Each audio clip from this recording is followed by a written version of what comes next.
आज की वीडियो में हम कोऑर्डिनेशन के कॉन्सेप्ट को स्टडी करेंगे कि मैनेजमेंट के अंदर कोऑर्डिनेशन का कॉन्सेप्ट क्या है। फिर coordination is the essence of management के कॉन्सेप्ट को भी डिटेल के साथ स्टडी करेंगे। प्रीवियस वीडियोस के अंदर हमने 5 मैनेजमेंट फंक्शंस को डिस्कस किया। उसमें प्लानिंग पर डिटेल से बात की, उसके बाद फिर organising, staffing, directing and controlling management function को हमने डिटेल के साथ डिस्कस किया।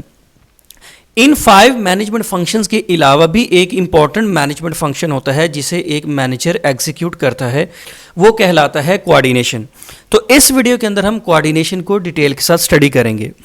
अब जो सबसे पहला मैनेजमेंट फंक्शन था ना, वो था प्लानिंग। अब प्लानिंग के अंदर हम क्या करते हैं कि हमारी जो एक्टिविटीज़ होती हैं, जो भी एक्टिविटीज़ ऑर्गेनाइजेशन ने परफॉर्म करनी है, उसको हम आइडेंटिफाई करते हैं, उनका सीक्वेंस करते हैं, उनको प्लान करते हैं।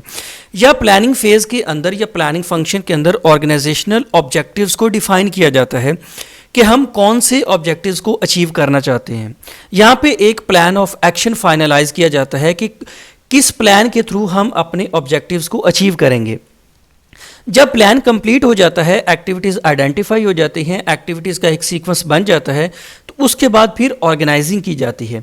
अब ऑर्गेनाइजिंग के अंदर क्या होता है कि हमारा जितना भी काम होता है उसको डिफरेंट डिपार्टमेंट्स के अंदर डिस्ट्रीब्यूट किया जाता है। जो भी ऑर्गेनाइजेशनल स्ट्रक्चर है उसके तहत डिफरेंट डिपार्टमेंट्स को काम असाइन किया जाता है।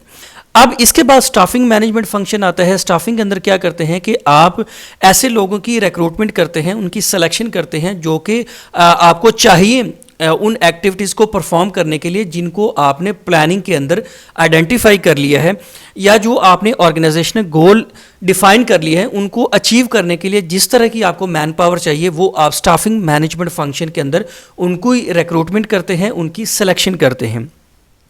इसके बाद आता है डायरेक्टिंग मैनेजमेंट फंक्शन। अब डायरेक्टिंग के अंदर क्या होता है कि आप एम्प्लॉयज़ के काम को सुपरवाइज करते हैं, उनको मोटिवेट रखते हैं। इसके बाद आता है कंट्रोलिंग मैनेजमेंट फंक्शन। अब कंट्रोलिंग के अंदर क्या होता है कि जो हम प्लान कर चुके होते हैं प्लानिंग के अंदर, यहाँ पे कंट्रोलिंग के अंदर हम देखते हैं कि जो हमारी एक्टिविटीज़ हैं वो एज़ पर प्लान एग्जीक्यूट हो रही हैं या नहीं हो रही। तो यहाँ पे हम बेसिकली एक डेविएशन को आइडेंटिफाई करते हैं कि हमारा प्लान क्या था और हमारी एक्चुअल परफॉर्मेंस क्या है। ठीक है, तो अगर उसमें कोई डेविएशन होती है ना, तो उसके अकॉर्डिंग करेक्टिव और प्रिवेंटिव एक्शंस लिए जाते हैं। तो बेसिकली ये जितने भी मैनेजमेंट फंक्शंस हैं ना, ये एक साइकिल में चलते हैं। एक मैनेजमेंट फंक्शन की जो आउटपुट होती है ना, वो किसी दूसरे मैनेजमेंट फंक्शन की इनपुट बनती है। तो मतलब क्या हुआ कि यहाँ पे अगर प्लानिंग कोई आउटपुट प्रोवाइड ना करे तो आप ऑर्गेनाइजिंग नहीं कर सकते। इसी तरह ऑर्गेनाइजेशन के अंदर जितने भी डिपार्टमेंट्स होते हैं, अब हर एक डिपार्टमेंट की अपनी रोल एंड रिस्पॉन्सिबिलिटीज़ होती हैं, उसी को देखते हुए ही प्लानिंग मैनेजमेंट फंक्शन अपनी प्लानिंग करता है। मतलब प्लानिंग और ऑर्गेनाइजिंग के दरमियान एक कोऑर्डिनेशन होती है। प्लानिंग तब ही अपनी एक्टिविटीज़ को प्लान करता है जब तक कि उसको पता होता है कि किस किस डिपार्टमेंट ने क्या क्या काम करना है। ऐसा नहीं है कि प्लानिंग अपनी अलग से इंडिपेंडेंटली प्लानिंग कर ले और वो प्लान हैंड ओवर कर दे डिफरेंट डिपार्टमेंट्स के कि ये प्लान बन गया, आप इसी को एग्जीक्यूट करें। ऐसा प्रैक्टिकली पॉसिबल नहीं होता, बल्कि जब भी प्लान किया जाता है तो डिफरेंट डिपार्टमेंट्स को एंगेज किया जाता है। तो यहाँ पे क्या होता है कि जो प्लान बनता है उसको ऑर्गेनाइजिंग मैनेजमेंट फंक्शन के अंदर एग्जीक्यूट किया जाता है, लेकिन ऑर्गेनाइजिंग भी अपनी इनपुट प्रोवाइड करता है प्लान को बनाते हुए।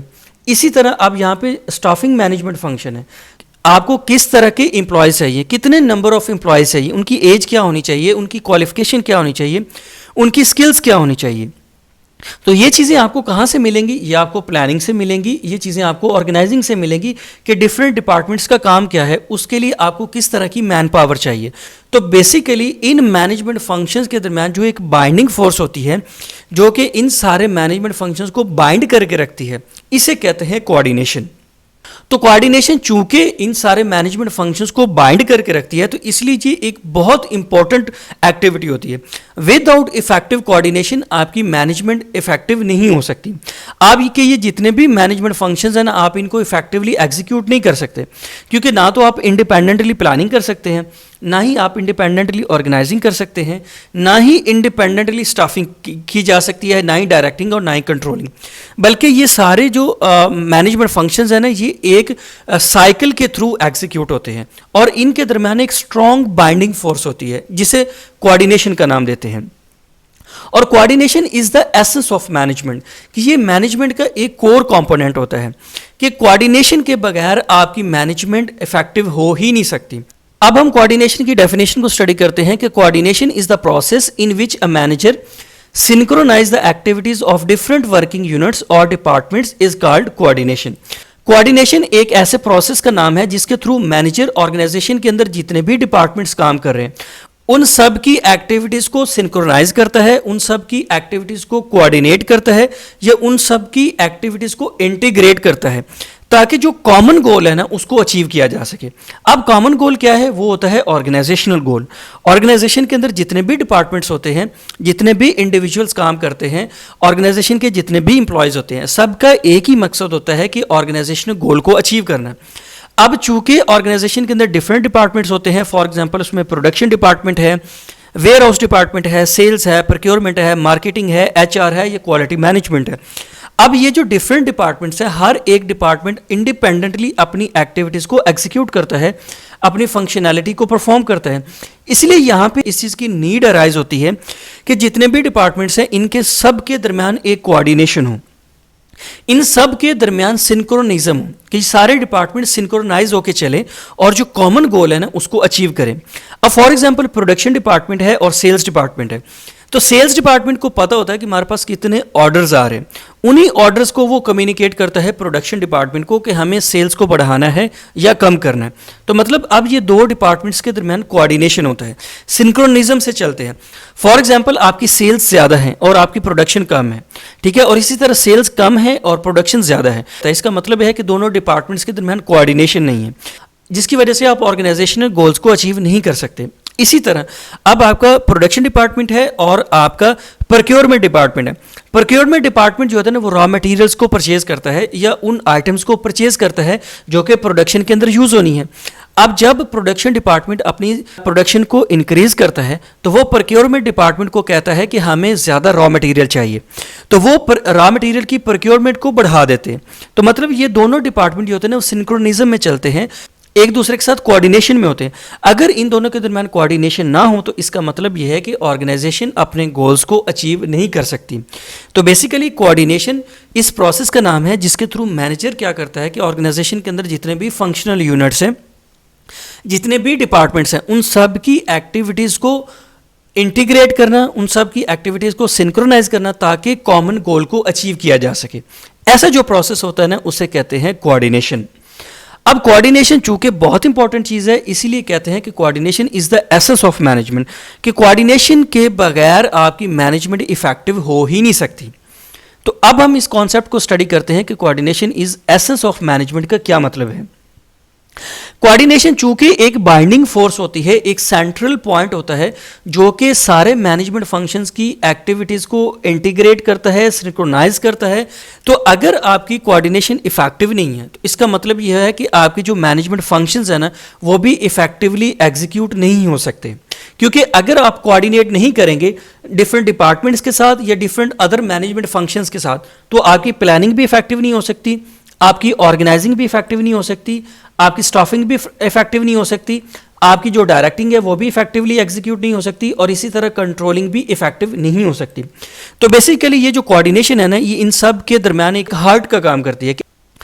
नेक्स्ट है कि कोऑर्डिनेशन जो होती है ना वो ऑर्गेनाइजेशन के डिफरेंट लेवल्स पर की जाती है। ऑर्गेनाइजेशन के अंदर 3 लेवल्स ऑफ मैनेजमेंट होती हैं।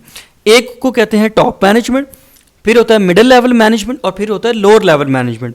तो जो कोऑर्डिनेशन होती है ना ये तीनों लेवल्स ऑफ मैनेजमेंट पर की जाती है। अब जो टॉप लेवल की मैनेजमेंट होती है ना वो क्या करती है कि वो चूंकि वो पूरी ऑर्गेनाइजेशन को कंट्रोल करती है ना टॉप मैनेजमेंट, तो इसलिए वो पूरी ऑर्गेनाइजेशन की एक्टिविटीज़ को सिंक्रोनाइज करती है, उनको इंटीग्रेट करती है। फिर आती है मिडिल लेवल मैनेजमेंट। अब जो मिडिल लेवल मैनेजमेंट होती है ना ये डिफरेंट डिपार्टमेंट्स की एक्टिविटीज़ को सिंक्रोनाइज करती है, जैसे प्रोडक्शन डिपार्टमेंट है, वेयर हाउस है, सेल्स है, प्रोक्योरमेंट है, मार्केटिंग है, एचआर है। इसी तरह अब जो लोअर लेवल मैनेजमेंट होती है ना ये क्या काम करती है, ये वर्कर लेवल पे डिफरेंट वर्कर की जो एक्टिविटीज़ होती है ना उनको सिंक्रोनाइज करती है, उनको इंटीग्रेट करती है। तो यहाँ पे एसेंस ऑफ मैनेजमेंट के अंदर क्या हुआ कि जो कोऑर्डिनेशन होती है ना वो हर लेवल ऑफ मैनेजमेंट पर की जाती है। नेक्स्ट है कि जो कोऑर्डिनेशन है ना ये मोस्ट इंपॉर्टेंट मैनेजमेंट फंक्शन है, क्योंकि इसके बगैर आप ऑर्गेनाइजेशनल गोल को अचीव कर ही नहीं सकते, क्योंकि ये ऑर्गेनाइजेशन के डिफरेंट डिपार्टमेंट्स की एक्टिविटीज़ को सिंक्रोनाइज करती है, उनको इंटीग्रेट करती है और उनको डायरेक्ट करती है किसी एक कॉमन गोल की तरफ। तो यहाँ पे बेसिकली ये एक यूनिटी ऑफ डायरेक्शन प्रोवाइड करती है ताकि जो कॉमन गोल है, जो ऑर्गेनाइजेशनल गोल है, उसको अचीव किया जा सके।